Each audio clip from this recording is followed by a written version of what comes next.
درس‌های تندرستی در محل زیستتان دستاوردها در دوره استقلالیت سال استقلالیت این نهایت بزرگ بودند. در ساحه تندرستی گیریم اگر ساحه تندرستی به پیشروی‌های نظررس مایل گردید. از جمله بیمارخانه‌های نو شده شد با تجهیزات‌های زمانوی که با مردم شهر عزیز ما خدمت می‌کند. باید تذکر داد که این مؤسسه طبابتی بخشیده به سال رشد دهات سیاحی و هنرهای مردمی ساخته به استفاده داده شده است. همچنین در این دهه مؤسسه تحصیلاتی میانه عمومی رقم 83 فعالیت دارد. این مؤسسه تعلیمی از 7 صنفخانه، حجره‌های فنی و کتابخانه عبارت است. در سال خوانش 2020-2021 309 نفر خوانندگان در دو بست تحصیل نمودند که به آنها 30 نفر آموزگاران پرتجربه تعلیم و تربیت دادند.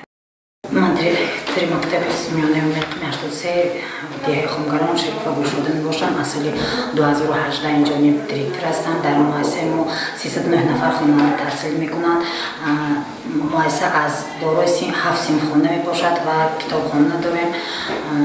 در نزدیکی مؤسسه بنگاه طبی است که خوانندگان میتونند در وقت ضروری از آنجا استفاده برند. در نزد مؤسسه ما باغ، در باغ ما درختان سیب و زردالوی دیگر هستند و خیلی که می‌دونم در 30 سال استقلالیت مؤسسه ما در پیشتر خواننده ها کمتر فعالیت میکردن. بعد از 30 سالگی استقلالیت شکرانه خدا خوانندگان هم دخترها و هم پسرها به خواندن جلب هستند و در آزمون‌های شهری آزمونی مثلا 7 برج تاجیکستان شد که خواننده ما رفته شرکت ورزش جای اول رو گرفته آمدند و در آزمون فروغ صبح دانایی خوانندگان فعالیت میکنند. آزمون‌های فنی و اشتراک میکنند. هر سال خوانندگان مؤسسه ما به مرکز ملی تحصیل حجت سپرده همشان با موفقیت به دانشگاه دلخواهشان قبول میشوند و خوانده آمده با در جایهای ضروری کار فعالیت کرده ایستادند و در مؤسسه ما نیست اما خواننده‌هایی که از مکتب خود ما ختم کردن آمده با آموزگار شده کار کردن. 30 نفر آموزگار در مؤسسه ما کار و فعالیت میکنند. شکرانه خدا بعد از دستاورد پرزیدنت با فرمان پرزیدنت چیزی که آزمون ها فعالیت کرده ایستاده است. خواننده ما هم در این چه سفربر هستند، هم دخترها هم پسرها و چیزی که حاضر کتاب تاجیکان آزمون آغاز شده است. خواننده ما در همین چیز هوسمند هستند و آماده ایستادند و اشتراک میکنند در همین آزمون. نداری خود را به پیشوای معظم ما میرسانیم که همه ساله معاش آموزگاران را بلند برداشته و آموزگاران به این کارشان هوسمند هستند و کار فعالیتشان را باز هم جانا کرده کوشش برای دانش و ملکه خوانندگان کوشش زیاد به خرج میکنند. مینداری خود را به اساسگزار صبح وعدت میرسانیم و باز کوشش مینماییم که کار فعالیت خود را زیادتر کرده صفی آموزگار و خوانندگانی که در آزمون اشتراک میکنند زیاد نماییم. مردم مهنتکش این دهه برابر سهم گذاشتن به پیشرفت وطن عزیزمان در اویله و اویله‌داری نیز توجه خاص ظاهر می نمایند. یکی از اویله های خوشبخت این دهه اویله رحمونوف می باشد که اعضایانش با فرهنگ و مدنیت و معرفت بلند خویش در بین مردم دهه خمگران و جماعت دهاتی کوسه‌تراش شهرتی خاص دارند. من ستاره و عدالت استقامت کننده همین دهه خمگران سالی 23 می سال 44 تولد شدم. همین پدر و مادرم خیلی در حیات بودن، اقوام اشتراکی جنگ بودن. من 16 سالگی با اویله دار شدم. 7 سال فرزند نبود. بعدش 7 سال خدا به شکر 30 پسر 3 دختر دارم. حاضر صاحب یک 40 تا نبیره، یک 13 تا عبیره، ولی با آینده هاش هم هست. خدا خواهد. زندگی همسرم بسیار آدم زور بود، آدم کار، همه کاره بود، هنرمند بودن. تمام همه امارت و سر و کار قشلاق‌های همیشه هم کار میکنن. یعنی همه خونه های خودمون هم همیشه خودش میکنن. یه آزار آدم بند. همه 60 سال زندگی کردیم یک دیگری ما به هم تو گشته سخت نگاه نکردیم. همه از زندگی خوش رو کردیم. 6 ماه بیمار شدن، 5 ینور گذشتن. 7 ماه 7 روز شد. 60 سال با هم زندگی کردید؟ 60 سال با هم زندگی کردیم، بی جنگ، بی جنجال، بی غربت. خاله جان شما گفتید که در سن 16 سالگیتان عهده‌دار شدید. آیا از عهده انجام هر گونه کار و باری زندگی برآمده میتونید؟ برآمده نمیتونستم. خب از همون دوره قصه کنید. شما بیشتر در کدام حالت‌ها با مشکل مادری اینها مادری وای در وقت مردگی مادری اوگای داشتن. بسیار ایال خوب بود. بسیار خوشتومنم زنه که دور بود. اگر خوشتومنی خودم میشد من یک روز نمیمون. این زنک بسیار زنگی دور بود. همه جهت من تربیت کرد. با تمامی کار آشنایی داد و که همون مادری اوگای. من هم تو مادری خود زیاد خدمت کردم. همه کارا پخت و پز و رو و چینو همه روز خامیرم آفتاب میزند نمیدونم شو گجاسو وای با همه که با یاد داره خیلی نگم بچیم خیز چای کو این مرده خودی جلو میرو خوشو میکردن چاییو با میگفت هر کدامش هر چی میگفت تو خیزی نه گپای همه خوشبو میزدن ده همه خلقتی با منم یاد گیرم تمام زندگی تمامی کارا رفته منم هنرمند شدم کورپی عروسون همیشه من میدوختم جومی دوماتون همه طلبگار بود که همین زنک دوزن من میدوختم این یکبان بود پیشتر رو و هم میدوختم بری همین دوماتون دیم همین مکتب وقتی که افگش میشن من یک روز بیکار نبام پوشا که همه مکتب رو و دختران همیشه من میدوختم. خاله جان امروز شما هم صاحب کلین هستی؟ خدا بشود. حالت‌هایی بودن که مثلا با کلین‌های خود کاری فرموده باشید و به تبع دل شما انجام نداده باشن همین گونه حالت‌ها بود؟ نه میکنن اینا بفهمیدگی اکنون کلینا من این رفتگیش چند سال شد اینا چند 5 بچه‌اش در دست پام شده میگه با پایون کوچه رفتن دیگه نه از کلینا من حاضر همین کلین تمام کار ما فرستاد من حاضر کنم لباسشویی پخت و پز این خیلی کارا نی همین کلین میکنه رو ویچینه همیشه من فقط سری ماشین نمی شما امروز همه فرزنداتون صاحب خانه دارن؟ صاحب عائله، صاحب فرزند، صاحب زندگی.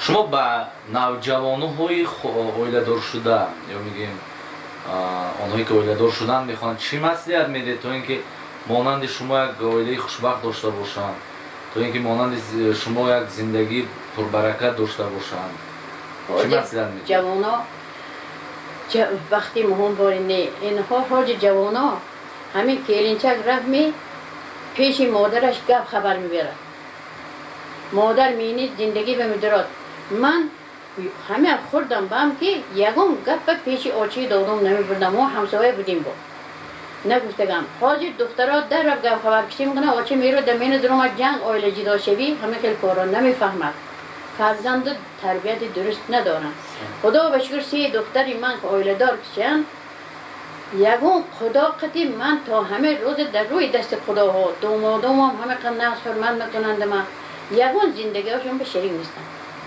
من همین کلینانم 3 تا خدا بشکر خبر راش دور برمون دارم من 2 دیگه فرمند میکنند من یگم گپی زیادی و کار زیادی نیست یعنی شما گفتن هستید که با صبر باشند در صبر کردن در کار زندگی به صبر کردن در کار حاضر بچه ها نمیتونن صبر کردن سلامت باشید من اسکندر رحمان آموزگار هستم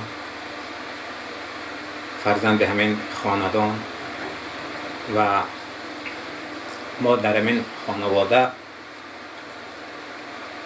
در خانواده ای که همیشه با مهنت حلال با هنر زندگی خود را پیش بردند در همین جا به کمال رسیدیم پدرم انسانی بودند که چندین نمود هنر آموخته بودند هم کارهای ساختمان ساختن بناها هم دوختن پای افزارها هم ساختن در و تریزه تعمیر کردن بعضی واسطه های زندگی مثلا چوینیک این گونه اسباب ها را هم تعمیر کرده میتوانستند که در آن وقت قضا کردن میگفتند و همیشه با مهنت خود در آبادانی همین شهر در ساختن بسیار بناهایی که امروز در شهر داریم سهمگذار بودند، چون که اون کس در کالانه مکانیکه شده رقم 14 کار میکردند تا دمی نفقه و کار ساختمان مشغول بودند.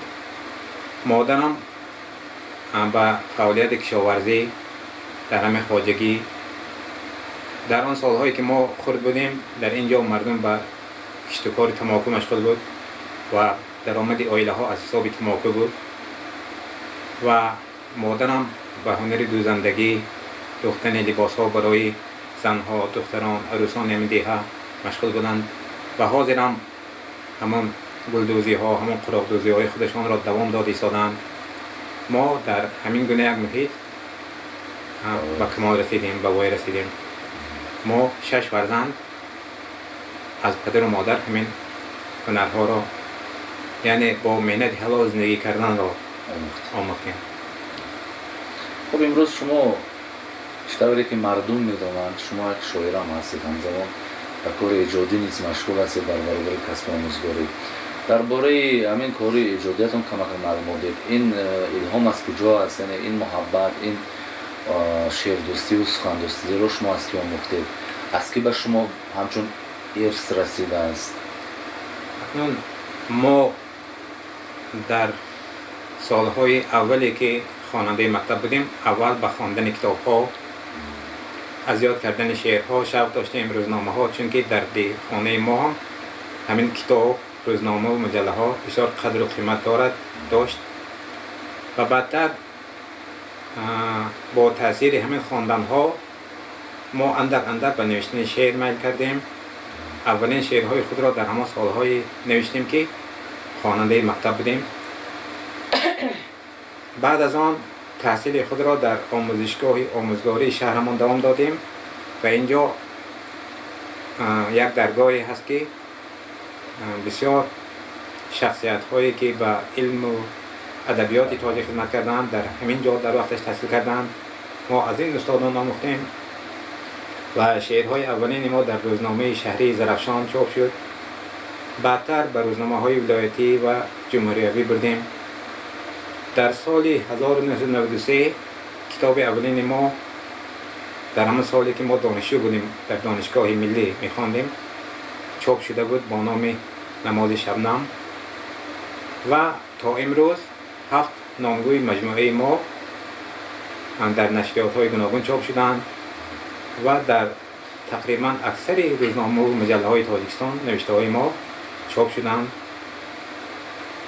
امروز که اکنون زمانه آمده است که مردم با واسطه های الکترونی روی میارند، مثلا با شبکه های اجتماعی که در اینترنت هستند و در اینجا هم نوشته های ما را مردم پیدا کرده، دسترس کرده خوانده میتوانند.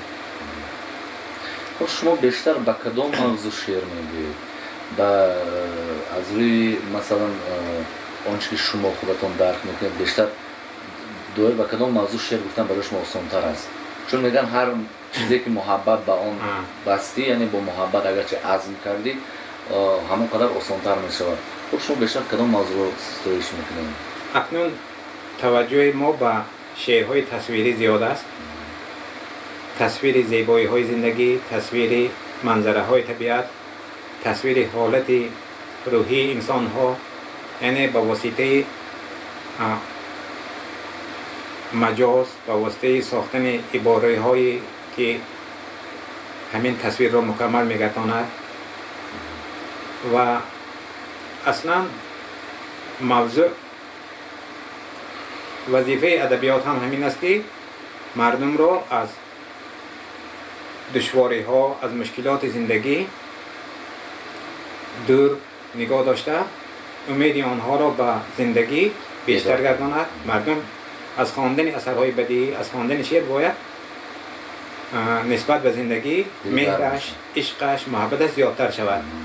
اما اگر شعری باشد که وای مردم را راه افتاده میکند، از زندگی نقمین میکند. این گونه شعرها در تاریخ ادبیات جهان هستند. ما کوشش کردیم از همان آغاز که این گونه شعرها ننویسیم.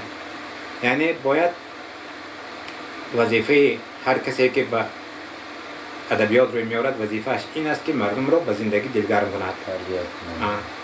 به همین هم دنیای امروزه مثلا مشکلات زیادی دارد. مردم سری هر یک قدم ممکن به یک دشواری یا من امروز تمام جهان از همین وحشت بیماری سخن میگوید، ولی وظیفه ما این است که فکر و اندیشه مردم را از همین دشواری و مشکلات دور کنیم، آنها را به آینده دلگرم کنیم، روح بلند باشند، امید را در دلشان زنده دارند.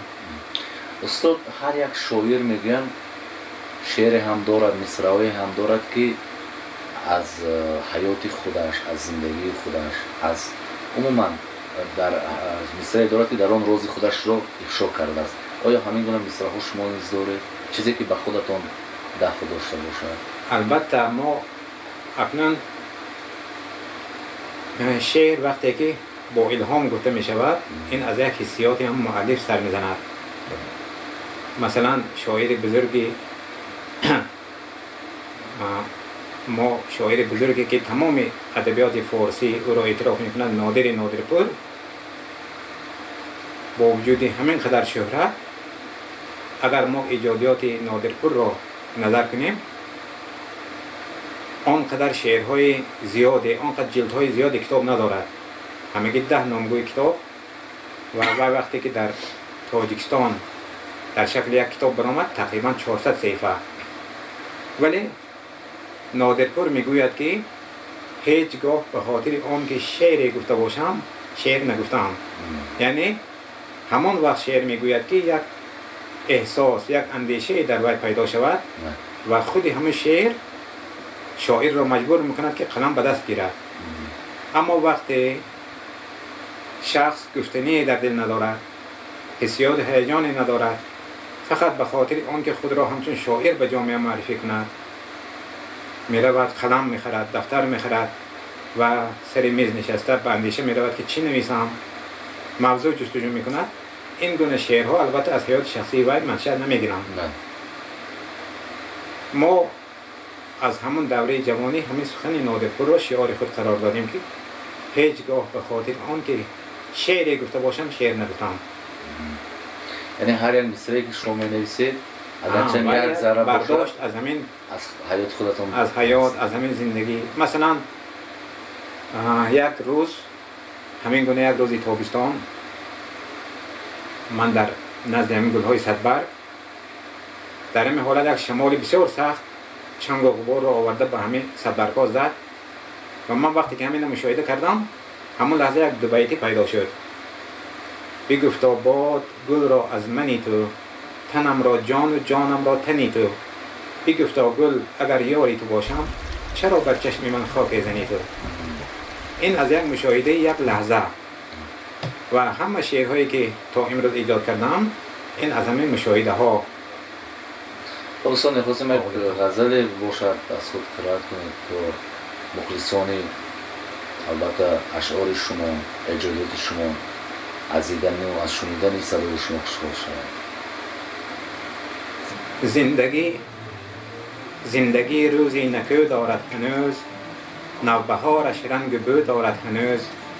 آبی رو در ریشه خار مریز، در چمن گل آبرو دارد هنوز. سوزن مژگان خارستان عشق، جامعه گل را رفو دارد هنوز. عشق یابد آبرو از اشک ما، دیده بلبل وضو دارد هنوز. چار سو را سوی بیسویی مگو، در زمین معراج سو دارد هنوز. جام برمیدار تا این روزگار، سختتر از سنگ رو دارد هنوز. زندگی تاک است با صد پیچ و تاب، باده های آرزو دارد هنوز. احسن استاد. لطفاً بگید که امروز شما با کدام شاعران همکاری دارید؟ آیا شاگرد هم دارید؟ نفرانی که مثلا قلمانی که از شما تعلیم میگیرن، بگم از شما مصلحت میگیرن؟ اکنون در شعر، در شاعری ما هنوز به درجه استادی نرسیدیم، لیکن همکاری من با شاعران شناخته همین زمانه استاد رستم وهاب در سالهایی که ما دانشجو بودیم همیشه شعرهای خود را به استاد گلنظر نشان میدادم، یادشان بخیر. و امروز در محیط ادبی پنجکین با شاعرانی که در همین موضوعات زندگی دارند همکاری، رفت آمد و دوستی داریم. لیکن یک حقیقت هم این است که سال گذشته یکی از خوانندگان مکتب انیقترش یک دخترک از دهه سوار در آزمون فروغ صبح دانای کتاب است برنده شاه جایزه شد. و همین رعنا نصرالدینова از زمانی که در صنف هفتم تحصیل میکرد با ما رفت آمد دارد، دوستی دارد، مصلحت مشورت میکند. و سال گذشته تابستان سال گذشته کتاب یکم شعرهای رعنا با نام سلام باران در شهر دوشنبه از چاپ برآمد و این شب و روز در عرفه جشن 30 سالگی استقلالیت کتاب دوم رعنا نصرالدینova در یکی از نشریات‌های شهر دوشنبه و چاپ تیار شده است و روزهای نزدیک امید داریم با عدد نشر خیلی کلان و خیلی یک کتابی زیبا خواندنی دیدنی در کاغذهای خیلی قیمت‌بها که هر یک صحیفه‌اش رنگه آرایشی های بهترین به دست ما و شما میرسد. یعنی برای چاپ این کتاب ها سهم شما نیز هست؟ ما البته دستنویس های رعنا را میخواندیم، مصلحت میدادیم، او مصلحت های ما را قبول میکرد و اکنون مرحله رسیده است که رعنا خودش مستقلانه میتواند حسن قبح سخن بدیعی را معین کند.